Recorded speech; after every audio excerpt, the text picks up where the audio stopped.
जाना पूछा था हाल उसने बड़ी मुद्दतों के बाद। कुछ पड़ गया है आँख में ये कह के रो पड़े हम। फिर उसके बाद मोहब्बत लिपट गई मुझसे।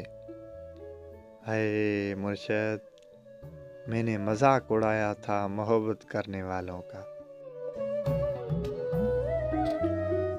जाना सोचा नहीं था कि इतनी जल्दी ख़त्म कर दोगी सब कुछ। पास तो ऐसे आई थी जैसे ज़िंदगी भर साथ निभाओगी।